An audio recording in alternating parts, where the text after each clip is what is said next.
తెలుగు ప్రజలందరికీ నమస్కారం. మనతోటి జనసేనుడు పవన్ కళ్యాణ్ గారు ఉన్నారు హార్వర్డ్ యూనివర్సిటీలో. ప్రపంచంలోనే ప్రసిద్ధిగాంచిన హార్వర్డ్ యూనివర్సిటీ మిమ్మల్ని ఒక కీ నోట్ స్పీకర్గా పిలిచారు ఇక్కడికి. దానికి మీరు ఎలా ఫీల్ అవుతున్నారు? ఇది చాలా క్వైట్ ఆనర్. నేను ఎక్స్పెక్ట్ చేయలేదు ఇలాంటి ప్లాట్ఫామ్స్లో నేను మాట్లాడాల్సి వస్తుంది కూడా అసలు ఇప్పుడు ఆలోచించలేదు, అనుకోలేదు. It's rare experience and correct చెప్పినట్టే క్వైట్ డీప్లీ ఆనర్.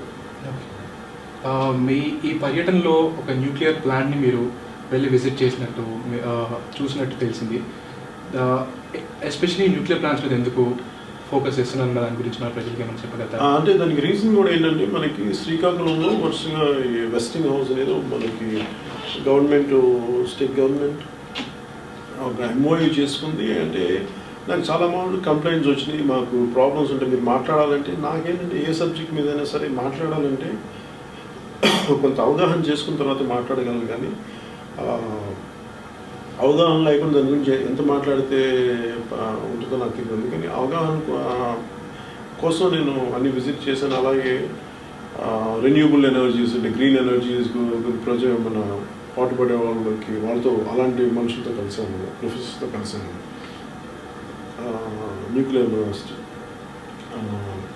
న్యూక్లియర్ ప్లాంట్కి వెళ్ళాను. సో అసలు బేసిక్ ఫంక్షనింగ్ ఏంటి, దాంట్లో ఉన్న లోటుపాట్లు ఏంటి, వాళ్ళు ఎంతవరకు అచీవ్ చేశారు, వాళ్ళు ఒక ప్లాంట్ షట్ డౌన్ చేశారు, అది ఎందుకు షట్ డౌన్ చేశారు అంటే ముందు అసలు అంటే 2 ప్లాంట్స్ అన్నారు, ముందు ఒకటే ప్లాంట్ యాక్టివ్ ఉంది, రెండో ప్లాంట్ ఎందుకు యాక్టివ్ అని ఒక ఎక్స్పీరియన్స్. అది అంటే అర్థం చేసుకోవడానికి పరిస్థితులు అర్థం చేసుకోవడం పనిచేస్తుంది.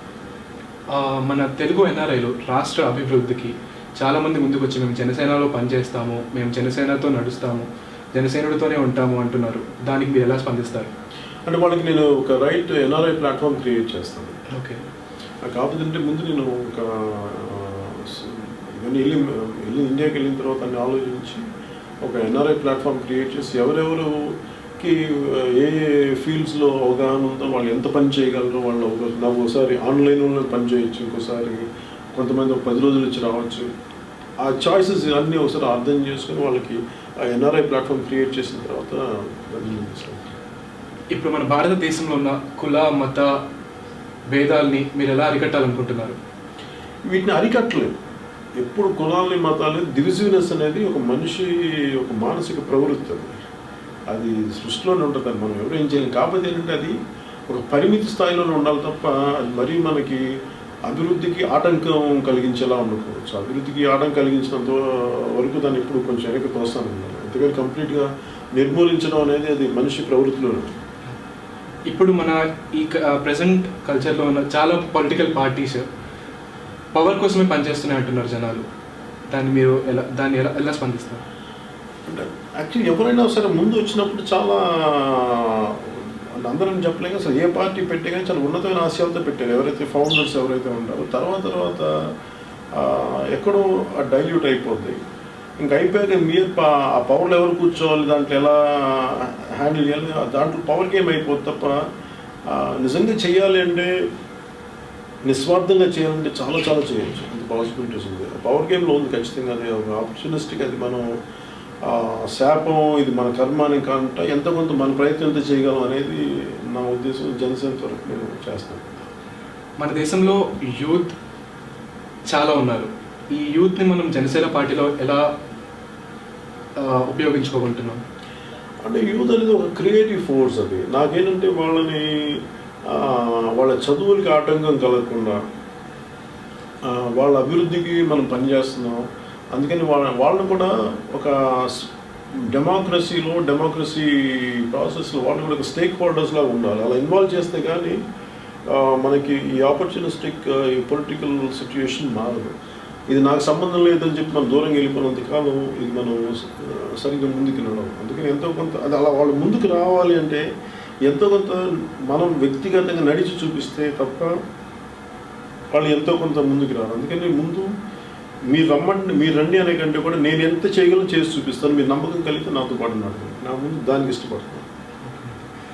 మనకి డిమానిటైజేషన్ జరగడం వల్ల చాలామంది కామన్ పీపుల్ సఫర్ అయ్యారండి. సో దానికి ఏమీ సొల్యూషన్ లేదా? ఎప్పుడూ ఒక ఏదో ఒక పెద్ద వ్యవస్థ ఏదో ఒకటి సొల్యూషన్ క్రియేట్ చేయడానికి ట్రై చేసినా ఒక కామన్ మ్యాన్ సఫర్ అవుతున్నాడు, కానీ ఒక బిజినెస్ మ్యాన్ కానీ ఎవరికి ఏం ప్రాబ్లమ్స్ రావట్లేదు. ఎప్పుడు కామన్ మ్యానే బలవ్వాలా? అంటే సామాన్యుల బాధలు ఎలా ఉంటాయి అనేది లా మేకర్స్కి, అంటే మనకి ఎవరైతే మనకి ఈ బిల్స్ని మన ప్లాన్ చేస్తారో వాళ్ళు చాలా దూరం వెళ్ళిపోయారు. హెర్నాండో డిసోటోని మన పెరువియన్ ఎకానమిస్ట్ అని ఏం చెప్తారంటే, మీకు ప్రజల సమస్యలు మీకు అర్థం కావాలి, దాని మీద మీకు బిల్స్ క్రియేట్ చేయాలంటే ఒక డెంటిస్ట్ ఒక పేషెంట్ దగ్గరికి వెళ్ళి డెంటిస్ట్ అడగాలి నొప్పి ఎక్కడ ఉంది అంటే అప్పుడు ట్రీట్ చేయగలరు, కానీ అతను ఏదో ఊహించుకొని అక్కడ వీడికి పలానా చోట పెయిన్ ఉందని చెప్పి ఇలా చేయకూడదని చెప్పి ఆయన హెర్నాండో డిసోటో అంటాడు. అలాగే మనం ఒక బిల్కి సపోజ్ ఫర్ ఎగ్జాంపుల్ డిమానిటైజేషన్ చేస్తున్నాం అనుకున్నప్పుడు దాని మీద ఒక తరో ఎక్సర్సైజ్ చేయకుండా ఉడకకుండా గబుక్కుని ఆలోచించేసి ఇంకోటి ఏదో జరిగిపోతాం చేయటం వల్ల వచ్చే అనర్థాలు ఎక్కువ ఉంటాయి. ఈ అనర్థాలకి ఎవరు ఫస్ట్ భయపడతారంటే ఎవరైతే ఈ పిరమిడ్లో ఈ మన కంట్రీ పిరమిడ్ ఎవరైతే లోయర్ స్టాటా ఉంటారో వాళ్ళు ఎఫెక్ట్ అవుతారు.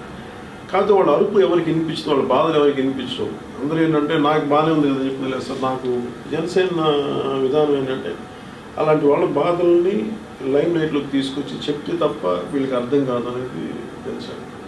ఇప్పటికి ఈ మార్చ్ 14కి జనసేన స్థాపించి 3 ఏళ్ళు కంప్లీట్ అవుతుందండి. ఈ 3 ఏళ్ల గ్యాప్లో మనం జనసేన తరపున చాలా మందికి చాలా ప్రాబ్లమ్స్ని ప్రభుత్వానికి ఎత్తి చూపాము. ఈ ప్రాబ్లమ్స్ ఎంతవరకు సాల్వ్ అయినాయని మీరు అనుకుంటున్నారు? ఇవి సాల్వ్ అవుతాయని కంటే కూడా అట్లీస్ట్ అడ్రస్ చేయగలుగుతున్నాం. ఎంతో కొంత యంత్రాంగం ప్రభుత్వాలు కొంత స్పందిస్తున్నాయి.